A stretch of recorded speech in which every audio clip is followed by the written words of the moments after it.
Non, très bien, cela ressemble à un vélo électrique. C'est un bon premier signe.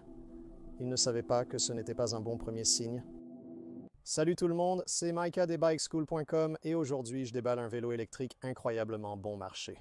C'est un e-ride en papier de 398 $ de Walmart.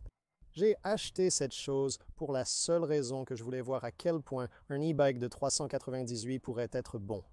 Alors sans plus tarder, ouvrons cette chose et voyons comment elle roule. On dirait un e-bike, un bon signe. Vous êtes prêts? Tada! Ce sont probablement des pédales. Nous sommes maintenant dans la ville des colliers de serrage. Soyez prudent lorsque vous coupez les colliers de serrage sur les pneus. Il est préférable d'utiliser des coupes diagonales plutôt qu'un couteau, mais j'utilise ce que j'ai sous la main. D'accord, une roue est libre. En quelque sorte, voilà. Et cela commence en fait à ressembler à un vélo. Je veux dire, je ne sais pas vraiment à quoi je m'attendais, je supposais que c'était un vélo, mais quand il coûte moins de 400 $, on s'attend un peu au pire et jusqu'à présent, cela ressemble à un vélo électrique normal. Allez comprendre, est-ce qu'ils m'ont donné des outils? Je n'ai pas apporté d'outils car je prévois d'utiliser ceux qu'ils fournissent. Alors, rendons cela vraiment authentique. Et bien sûr, aucun outil n'est fourni. Ils doivent penser que le vendeur de Walmart va l'assembler pour vous. Très bien, de retour avec quelques outils.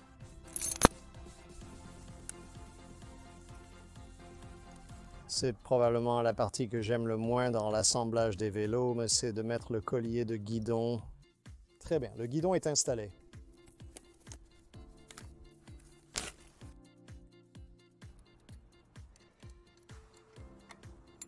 Très bien, la roue avant est installée. Oh, on commence à voir un peu de peinture ici. Regarde ça. On a un peu de haute visibilité ici. Ce serre-joint-C n'est pas terrible.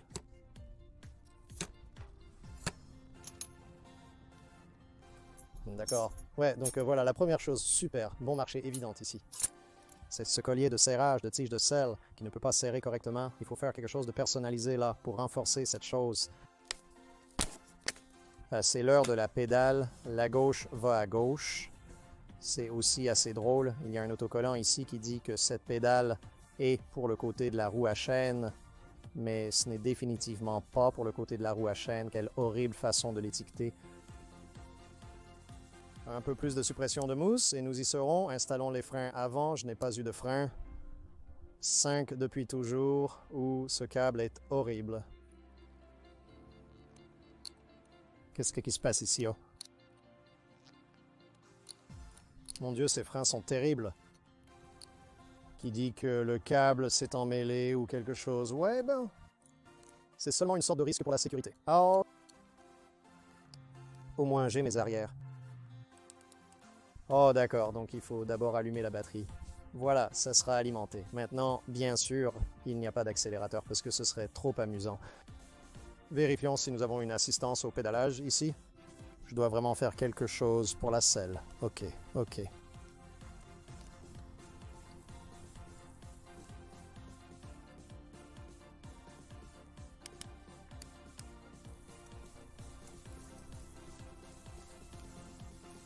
Le vélo ne fonctionne pas, ce n'est pas bon signe.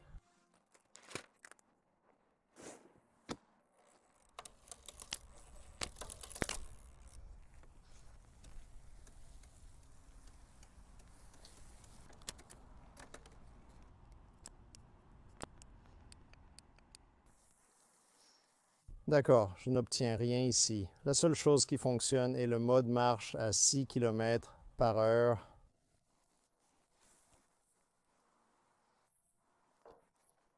Et encore une fois, le serrage de la selle ne fonctionne pas.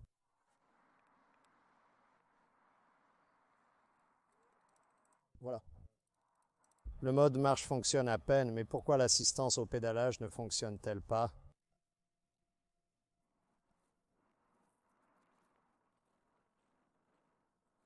Je n'obtiens pas de puissance du moteur du tout. Vérifions ce capteur ici.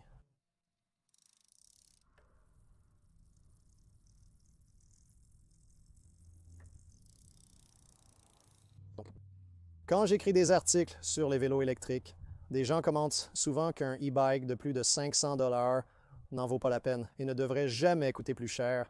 Ils se demandent pourquoi dépenser 800, 1000, 2000 ou même 3000 $ sur un e-bike.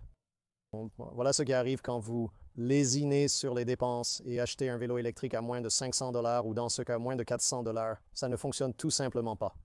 Tout est de la plus basse qualité possible pour faire baisser ce prix.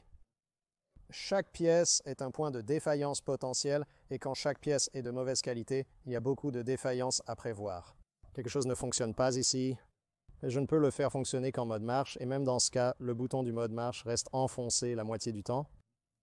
Il semble que soit le capteur magnétique ne fonctionne pas, soit il y a un problème dans le contrôleur, mais ce ne sera une expérience agréable pour personne qui utilise un e-bike pour la première fois. Et si quoi que ce soit, je suis content que cela me soit arrivé pour que vous sachiez ne pas acheter ce e-bike. La prochaine étape serait de tester la qualité de la politique de retour de Walmart. D'accord, merci à tous d'avoir regardé. Je suis désolé que ce n'était pas une vidéo plus mouvementée, mais j'espère que c'était quand même quelque chose dont vous pourriez apprendre et peut-être savoir pour éviter ce vélo. Il est temps d'annoncer le gagnant du tirage au sort du livre de la semaine dernière. Le commentateur sélectionné au hasard est... Félicitations. Dites-moi simplement le livre que vous souhaitez et l'adresse à laquelle l'envoyer. Vous avez le choix entre les batteries lithium, faites-le vous-même, l'énergie solaire, faites-le vous-même, le guide ultime du vélo électrique fait maison et les motos électriques. Pour avoir une chance de gagner un de mes livres, laissez un commentaire ci-dessous. Vous pouvez écrire ce que vous voulez. Le gagnant sera sélectionné au hasard et annoncé à la fin de ma prochaine vidéo. Si vous ne voulez pas attendre, vous pouvez trouver mes livres sur Amazon. Merci d'avoir regardé. À la prochaine fois.